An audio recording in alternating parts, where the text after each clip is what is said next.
Hey, just outside of Quebec City, little town of Lyster for a lumberjack competition. And you know, great events like this just don't happen without strong community support from local businesses. Desjardins, one of the major partners of this lumberjack competition, believe that cooperative enterprises build a stronger world. It's statements like that and their actions within individual communities that allows for projects like the Arena project in Lyster to become reality.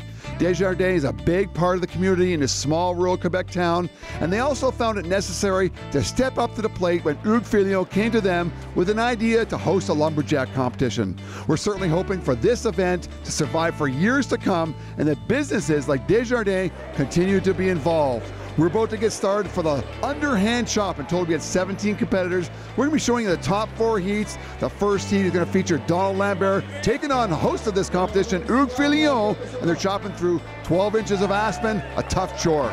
Hugues Filion's had a tougher chore putting together this entire show, and of course doesn't leave a whole lot of time for practice. They're chopping 12 inches around aspen. You got to have your head in the game to get through it mentally. He's also got to have his body in the game physically because it's cold and it's wet, and it looks like he's into the chop. Quite a fast pace there by Hugues Filion. He's really got a rocket pace. He's a little bit narrow in the front there, and Donald, he makes his turn a little bit early. That's right, left what we call a wall of wood there in the back, so that means he's going to have to put, when he starts putting his drivers in, oh, you can see some knots here, ugly knots for Donald Lambert. Get that out of his mind. What he has to focus on now is some good drivers to make sure this block breaks at the bottom. Hugues Filion not quite getting the driving that he'd like to. Donald Lambert wins this heat with a 26.68. As Hugues battles with an ugly knot of his own. On your front side, did you take out enough wood on the bottom on your front side? No, I probably missed 2 hits. One of my chip side, and I should that go there and go to my drive side, so I'd be easily deeper in the middle bottom. So when you're going fast like that, it's tough to make a decision, and sometimes you make a good decision, sometimes not. Well, depending on how the axe chop in the wood, it's hard to see. Well, I'm going to go with that pattern, but you have to think very fast to manage your pattern. I'm Marcel Dupuis from Memramcook, New Brunswick. I'm a firefighter for my job. Okay, my name is Jean-Pierre Mercier. I'm living in Saint-Étienne-de-Lauzon, province of Quebec. I'm building crosscuts off for the lumberjack sports. We got 26.68 set by Donald Lambert in the first heat. This next heat, Dupuis taking on Mercier. I know you've seen a lot of Marcel this summer. In New Brunswick, he's rewriting the record books, especially in the underhand chop. His pace is phenomenal. His strength is amazing. This is his event, I'm sorry to say, but he's going to blow JP away. Well, he's got good lines in the front side. He's made his turn over the backside. I notice Marcel gets faster as the event progresses. He actually goes so fast, he stops sliding his hand. He almost clubs this event. Look at his pace. He's going to break this off here. 20.8 seconds. He's in fantastic shape. Marcel wins the heat. It seems like you had a nice clear block there, but that caused a bit of a problem with your axe sticking? Yeah, there's a few hits that it was sticking pretty good, so I don't know if it was the ground of the axe that wasn't proper for that kind of wood, but there are a few hits that were sticking, yeah.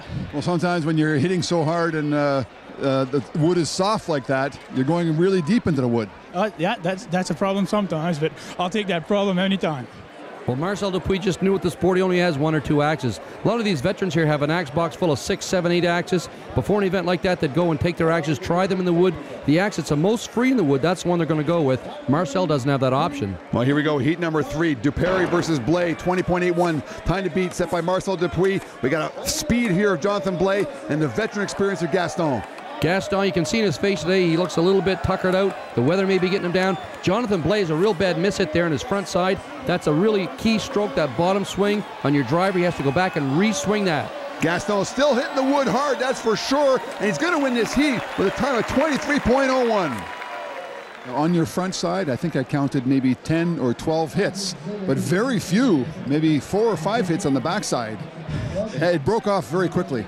Yes, it finished very well because my pattern was, I follow exactly the angle and the pattern, and before my mistake was to have enough cut wood at the front side, and now it's perfect. My name's Nathan Waterfield from Cherry Valley, New York, and I'm an arborist. Dave Jewett, I'm from Pittsford, New York. I'm a Christmas tree salesman, chainsaw carver, and professional lumberjack competitor. Well, here we go. The last heat of the underhand chop. A couple of Americans. Dave Jewett from Pittsford, New York, taking on Nathan Waterfield. This has got to be one of our feature heats. We might get a winner out of this heat. You know they're here for the chops. Both guys, actually, they're paired up because they are probably the two best choppers here. But they've got a real time to beat with Marcel Dupuis' 20.81. Couple of slabs by both of them. Jewett's got a slab out of the right side. You see how the slabbing nails protected him from getting a disqualification there. Nathan really narrow. I'm not sure what's going on there. He may be used to chopping this soft white pine, but in the popple, it's not going to work for him. Jewett's going to win this heat. He's going to win the underhand chop with 17.80. So the advantage of going in the last heat, of course, is you get to see how the other guys chop through their blocks, see the reaction in the wood. Tell me about that. Well, you can make it your advantage, or it can mess with your head. A lot of times you can get overconfident, thinking you can win, and I've had that haunt me. But all summer long, I've actually cut horrible underhands. So JP was right here. He said, "Just cut it good," and I tend to listen to what he said. So I just thought, we're going to cut a clean block. Try to place in the money, and that was a good cut for me. I cut eight in the front and about 9 or 10 in the back, so that's good. 8 in the front was part of your plan? No, I was going to put 10 in the front, but they were going in so deep that putting 10 wouldn't have gotten me anywhere. So I put 8 big ones, and there was plenty. Well, a good chopper like Dave Jewett will relive the whole thing in his head. He put 8 in the front and 9 swings in the back to win the underhand chop.